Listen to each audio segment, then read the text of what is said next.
দর্শক সবাইকে স্বাগত জানাচ্ছি আমাদের ক্রিক ফ্রেঞ্জের নিয়মিত আয়োজনে। আমরা আইপিএল নিয়ে কথা বলছিলাম বেশ কয়েকদিন ধরে। আমরা একটু আইপিএলে থাকতে চাই, যেহেতু 24 এবং 25 নভেম্বর জেদ্দায় আইপিএলের এবারে নিলাম অনুষ্ঠিত হবে। তার আগে আমরা একটু আইপিএলের কোন দেশের ক্রিকেটারদের কত দিনের জন্য পাওয়া যাবে সেই ব্যাপারগুলো একটু আলোচনা করা যাক।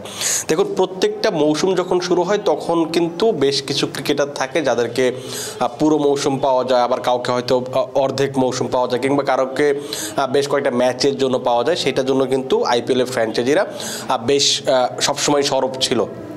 গত মৌসুমে যখন বেশ কয়েকজন ক্রিকেটার, বিশেষ করে ইংল্যান্ডের বেশ কয়েকজন ক্রিকেটার, জস বাটলার বলুন বা হ্যারি ব্রুক বলুন, যারা যখন নিজেদের শেষ মুহূর্তে গিয়ে সরিয়ে নিল, হ্যারি ব্রুকের ব্যাপারটা ছিল অন্যরকম, কিন্তু জস বাটলারদের ব্যাপারটা ছিল যে যেহেতু টি-20 বিশ্বকাপের আগে তাদেরকে পাকিস্তানের বিপক্ষে সিরিজ খেলতে হতো, সেই সিরিজটা খেলার জন্য তারা প্লে অফের যে খেলাটা ছিল সেই প্লে অফ থেকে নিজেদেরকে সরিয়ে নিয়েছিল।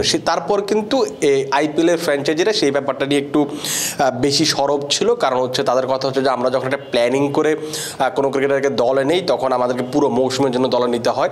আর আমরা যদি আগে থেকে জানতাম যে কোনো ক্রিকেটার পুরো মৌসুমের জন্য খেলবে না, তাদের জন্য ব্যাপারটা সহজ হয়ে যায়। এই কারণে কিন্তু বিসিসিআই একটা ব্যাপার নিশ্চিত করার চেষ্টা করেছে, যেহেতু এখানে মানে কোটি কোটি টাকার একটা টুর্নামেন্ট চলে, সেখানে সবাই ইনভেস্ট করে হাজার হাজার কোটি টাকা, সেখানে তাদেরকে ওই স্বচ্ছতাটা আপনাকে দিতে হবে অবশ্যই।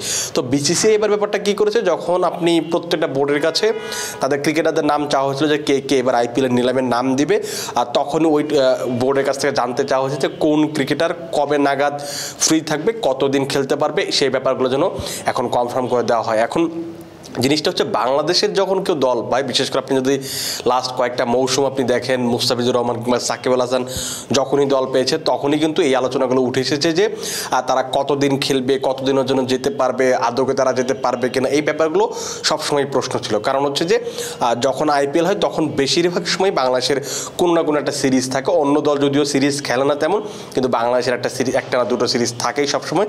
সেই কারণেই কিন্তু বাংলাদেশকে আসলে ওই ব্যাপারগুলো মাঝে পড়তে হয়। এইবার কথা হচ্ছে যে বিসিসিআইয়ের পক্ষ থেকে বিসিবির কাছেও জানতে চাওয়া হয়েছিল যে তোমরা যে মোট 13 জন ক্রিকেটারের নাম দিয়েছো, সেখানে তাদেরকে আমরা কবে নাগাদ আইপিএল ফ্র্যাঞ্চাইজিরা পাবে, মানে পুরো মৌসুম কাকে পাবে বা কদিনের জন্য কাকে পাবে, সেই ব্যাপারগুলো তারা জানতে চেয়েছিল। সেখানে বিসিসিআই এখনও ক্লিয়ার না বলতে কেন বোঝাচ্ছে, আমরা যদি এখন এই ব্যাপারটা পুরোপুরি তথ্য জানি না যে কাকে কত দিনের জন্য ছেড়ে দেওয়া হয়েছে, সেই ব্যাপারগুলো আমরা জানি না। কিন্তু এটা নিশ্চিত যে আগামী 3 মৌসুমের জন্য বাংলাদেশের মোট 13 জন ক্রিকেটারকে এনওসি দেওয়া হবে, এইটা একেবারে পুরোপুরি সত্য। সেখানে তো আপনি 13 জনের যদি খেয়াল করেন, তার মধ্যে তো একজন তো শহীদুল ইসলাম তো চূড়ান্ত নিলামে জায়গা পাননি, 12 জন জায়গা পেয়েছেন। তো যেটা বলছিলাম যে এদের এই 12 জনের মাঝে আপনি যদি খেয়াল করে দেখেন, একমাত্র সাকিব আল হাসানের আপাত দৃষ্টিতে মানে এখনকার সময়টা যদি আপনি খেয়াল করেন, সাকিব আল হাসানের একমাত্র সম্ভাবনা আছে তিনি আইপিএলের পুরো মৌসুমটা খেলতে পারেন। কিন্তু কারণ যেহেতু তিনি এখন জাতীয় দলে খেলছেন না বলে ধরে নেওয়া হচ্ছে, তিনি টি-20 থেকে অবসর নিয়েছেন, টেস্ট থেকে অবসর নিয়েছেন, এবং ওয়ান ডেতে তিনি খেলবেন কি খেলবেন না এটা দোলাচল চলছে।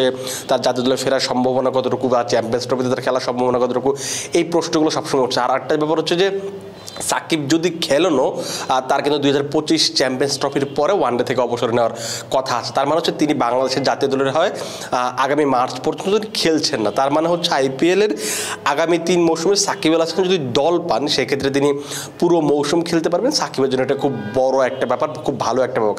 কারণ এর আগে যে টুর্নামেন্টগুলো তিনি খেলেছেন প্রত্যেকবারে তাকে এই সমস্যাটাই পড়তে হচ্ছে, এনওসির সমস্যায় পড়তে হচ্ছে। তিনি কতদিন খেলতে পারবেন, পুরো মৌসুম খেলতে চান তিনি, কিন্তু তাকে বিসিবি থেকে যেতে দেওয়া হচ্ছে না, এই ব্যাপারগুলোর মধ্যে পড়তে হচ্ছে। এখন কথা হচ্ছে যে সাকিবের না হয় তিনি জাতীয় দলের হয়ে খেলবেন না, তার ব্যাপারটা ক্লিয়ার হওয়া গেল, কিন্তু মুস্তাফিজ, তাসকিন আহমেদ তাদের ব্যাপারটা আসলে কী হবে, নাহিদ রানা কিংবা আরও যারা আছেন তাদের ক্ষেত্রে ব্যাপারটা কী হবে, এই ব্যাপারটা এখনও ক্লিয়ার না।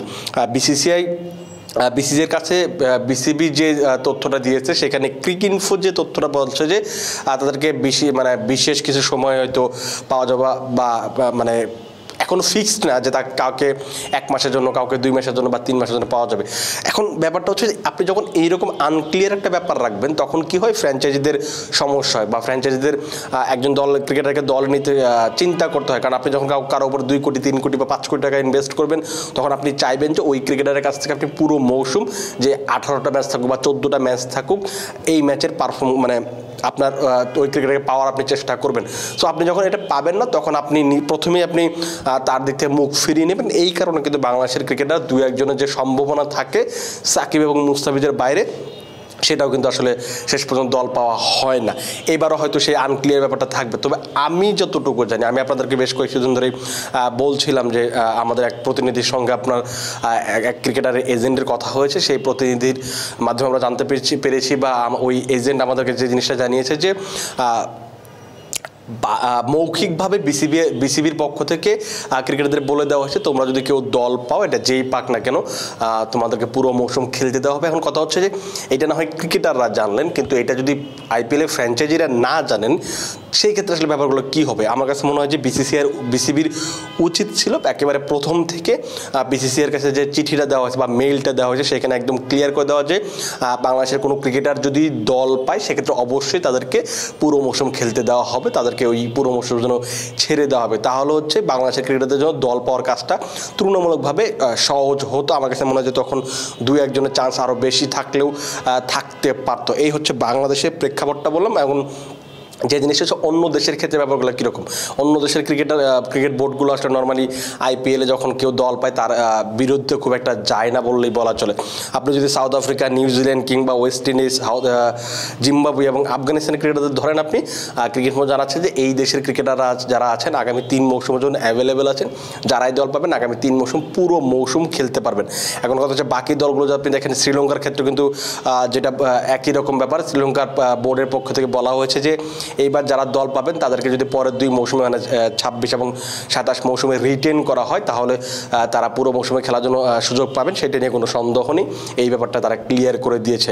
আপনি ইংল্যান্ডের যদি দেখেন, ইংল্যান্ডের এখন সেন্ট্রাল কন্ট্রাক্টে খুব সম্ভবত 18 জন ক্রিকেটার আছেন। সেই 18 জন ক্রিকেটারকে কিন্তু ইতিমধ্যে এনওসি দিয়ে দেওয়া হয়েছে যে যারা দল পাবে তারা আইপিএলে পুরো মৌসুম খেলতে পারবে এবং পরের যে 2টা মৌসুম থাকবে সেই 2টা মৌসুমও খেলতে পারবে।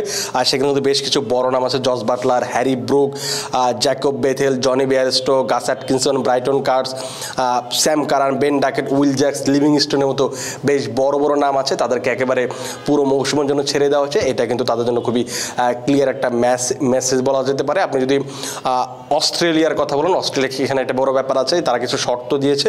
শর্তটা ঠিক শর্ত না, কারণ যেহেতু তাদেরকে 2026 সালে পাকিস্তানের বিপক্ষে 3 ম্যাচের ওয়ানডে সিরিজ খেলতে হবে। সেই সিরিজটা খুব সম্ভবত 18 মার্চ শেষ হবে, আর তার আগে হয়তো আইপিএলটা শুরু হবে। হয়তো 1-2টা ম্যাচ অস্ট্রেলিয়ার ওই সময়কার যারা দলে থাকবেন তারা হয়তো 1-2টা ম্যাচ মিস করতে পারেন। এটা বিসিসিআইকে তারা জানিয়ে দিয়েছে যে ওই সিরিজটা শেষ হলেই অস্ট্রেলিয়ার যারা দল পাবেন, যে ক্রিকেটাররা আছেন তারা সবাই ওই সিরিজটা শেষ করেই আইপিএল দলগুলোর সঙ্গে যোগ দেবেন। আবার 27 সালেও কিন্তু একটা ব্যাপার আছে। 27 সালে হচ্ছে তাদের 150 বছর পূর্তি উপলক্ষে একটা টেস্ট ম্যাচ হবে। সেই ম্যাচ শেষ হওয়ার পরে, যদি মার্চে হবে 11 বা 12 তারিখের দিকে, সেই ম্যাচটা শেষ হওয়ার পর কিন্তু যে ক্রিকেটাররা থাকবেন তারা আইপিএলের দলগুলোর সাথে যোগ দেবেন। এই হচ্ছে বাকি দলগুলোর বৃত্তান্ত, যারা কিনা নিজেদের ক্রিকেটারদের আইপিএল একেবারে পুরোপুরি ছেড়ে দিচ্ছেন। শুধুমাত্র বাংলাদেশের ক্ষেত্রে এখনও ব্যাপারটা মানে ক্লিয়ার না এখনও ব্যাপারটা।